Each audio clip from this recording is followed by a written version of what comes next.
About 8 feet over to my left.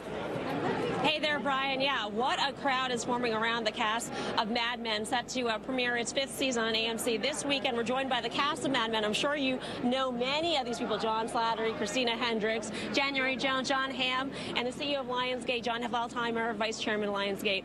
I'm sorry, I didn't catch you. I'm Matthew Weiner. Matthew. I know. No, is there anyone better? No. No. I have, candidly, I'm a little speechless. I have not been that way in 31 years. So you guys have done a remarkable job. I want to know, everyone has been very tight-lipped about what is going on with the show. How important is it just to keep the lid on what is going to happen here? I think, we're in the entertainment business, and it's a very unique product that people don't know what's going to happen. So it's very important. We want people to sit down, hear the theme music, watch the show. They have to watch it on TV, and they share that experience that night. I totally agree. Okay, John, how about look, I don't want to lose sight of Hunger Games. 120 million? You know, Jim, the record for Lionsgate was $41 million, and I'm pretty confident we're going to break it. And that's all I'm going to tell you. Will Suzanne Collins be working on the others? Because she is my favorite writer. Of course she will. It's critical to it. All right, terrific. That's important. That's important. In terms of Mad Men, there's so much anticipation because of the lag from the last season. Was that on purpose? Was there this sort of designed lag between the seasons in order to drive demand? No, there was not. We do believe in scarcity. We only have 13 episodes a season. But there was a programming decision by the network that we would not be on the air in 2012. And I thought it was crazy. I bought it, but it turns out it might be okay. I'm concerned. I got to know this right now. Will this be the only time I see you guys together this spring? Probably not. We hang out a lot. I don't really care that much about off-screen. Come on, just give us one little bit. Our boss is right here. He's right there. I can't say anything. I guess the embargo continues. This is more tightly. You can get earnings per share ahead. You can get insider trading more than you can find out what these guys are talking about. Were you guys surprised at how long this series has gone on and what the response in the audience has been to Mad Men? Yes, in short, quite. But it's been thrilling. I mean, we all started this trip 6 years ago on a little show on a network that never made original programming, and here we are 6 years later, and they've got a stable of shows on AMC, and we're just thrilled to be back, and we're thrilled that it's made this impact. I can't resist this because this is the greatest business show of all time. I mean, it is a business show, so I want to know, how the heck did you lose the Lucky Strike account? I don't think it was anything that I did. I'd like to think Roger did his best, and it was just time for a change. How important is being absolutely true to the way the business really was, and how much of it is true today? I think there's an exhaustive amount of research done on the show, but it is an entertainment. We're not making a documentary. We're making a story of these people who happen to be living in a very iconic time period. Right. And obviously, Mad Men's not the only series in Lionsgate stables. They got Weeds, they got Boss, and it's a part of the strategy to diversify your portfolio. I spoke about that with Michael last night on Fast Money, but last year, fiscal 2011 revenues, 22% were from TV production. John, can you give us a specific goal as to what you see that expanding and in what time frame? Yeah, I'd say more. You know, we see it growing. We see more diversification. Obviously, we're super grateful to Matt and what he's done. I think back to when we first rang the bell in '04, and we didn't have Mad Men, and we didn't have Hunger Games, and we didn't have Expendables. And, you know, the company's growing beautifully, and it's because of creative talent like Matt and this cast that we're able to do it. So a lot more television.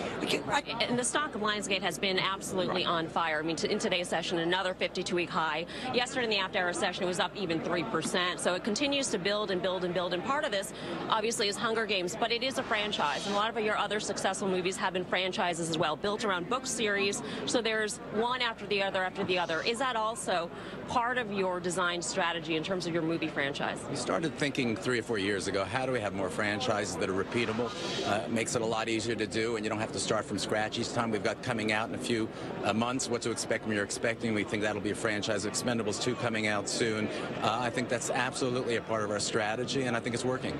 Matthew, I've got to ask you, as someone who is a huge consumer of TV programming, I feel that you've... How about you? Yes, no, but I'm about to... I want to ask you about what's changed in this world. I find, no offense to Hunger Games, which I will see this weekend, that the best writing, the best acting, the best drama is all on TV. That wasn't the case when we were growing up. I don't know if that's necessarily true, but I do feel that there is an opportunity to take a risk in television because the audience is smaller. And I think what you're looking at here and what's happened to Lionsgate and to AMC is people who are willing to take a risk. And adult programming with a niche audience is a business. And these movies, you know, the $30 or $40 million adult drama or comedy that doesn't exist anymore. There are tentpole movies, and all of the talent has sort of gone to television where there's creative freedom and people willing to take a risk. And I think you're seeing the rewards of people who are just like not afraid of failing on some level at that. And it's a 30-year business. We've talked about this. Movies are out, 4 weeks, and you're out of the theaters pretty much. You've got a TV series going into its 5th year, week after week after week. People have a chance to get to know it and grow with it. And the other thing is that we work on a reasonable budget. I mean, a season of the show costs less than a big feature film, and it's 13 hours, and it goes all over the world. Congratulations. In terms of acquisitions, John, I'm curious if you're shopping around, because Michael made it clear last night that the debt level of Lionsgate will be paid off fairly soon. About half of it will simply be paid off over time, and then the other half will be thanks to revenues from, say, Hunger Games. So after that, you'll have a delevered balance sheet. Are you looking to acquire another property? I think the first thing we're trying to do is really do the integration of Summit and do it well, and tell everybody, what the combined company really looks like and what our strategy is going forward. But we're not shy, and as you know, my partner Michael isn't shy about looking at acquisitions when they're creative, when it's the right timing, when it's the right opportunity. So I think, in the future, obviously, we're going to do that. Are you worried about managing expectations? I mean, here I come with the $120 million. I mean, this is one of the most talked about movies. But there was another movie 2 weeks ago, John Carter. Just a disaster. I mean, how do you temper enthusiasm so those of us who like the stock, and I've been recommending Lionsgate, don't get ahead of ourselves? Well, you say 120, I say 40. So somewhere in there is a different expectation. But I think, our whole strategy from the beginning was actually to grow slowly, take the moderate amount of risk, build value for the shareholders. And so I think that continues to be our strategy. We're not going to be out there boasting about Hunger Games. I think it's going to do pretty well. But we're going to build value and keep building value. I have to ask Christina. Oh, I'm sorry. I have to ask Christina this. One of the things that I love about the show is that it's the Kennedy assassination. It's Marilyn Monroe. We go with actual time of events, and for those of us who grew up in that era, it is, Matthew, rather amazing. You are the way that we talk about Vietnam in the show. Is that going to be a theme for this year?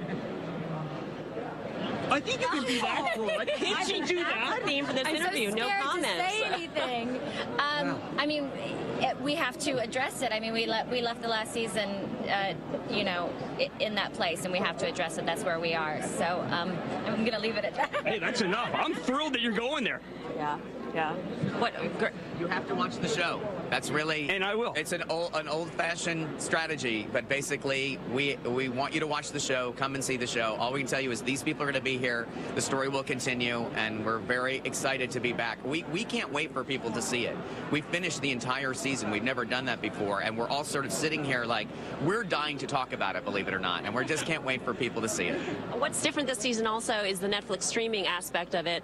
I watched all of the last season on Netflix over the course of a weekend. I just binge watched. Binge viewing, very important as well. Is the next season going to be available simultaneously on Netflix? No, not simultaneously. But the great thing about Netflix, the great thing about online viewing is that now these serialized dramas particularly have a chance for people to create a chance for people to catch up and really look at them. Some people are watching them 12 at a time, something like that. So this created a new value for shows like Mad Men and really great value for that audience to be able to catch up like that. So we're really excited about the deal we have with Netflix. There are a lot of TV studios, TV network studios that were probably questioning the decision to actually put Mad Men on Netflix streaming all at once, the whole series available. Were you at least, was there any interpretation on your part? I was not involved in that decision, but I do know that I trust these people to get the highest dollar value for what it's worth. And with the syndication market changing so much, we basically said, let's step into the future.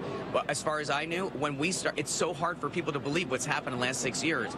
You could not get an uninterrupted streamed commercial that was 15 seconds long when we went on the air. And this show has really sort of evolved as the technology has evolved. iTunes, things like this, all the different video on demand, the DVR, all these things have happened coincidentally with the existence of the show.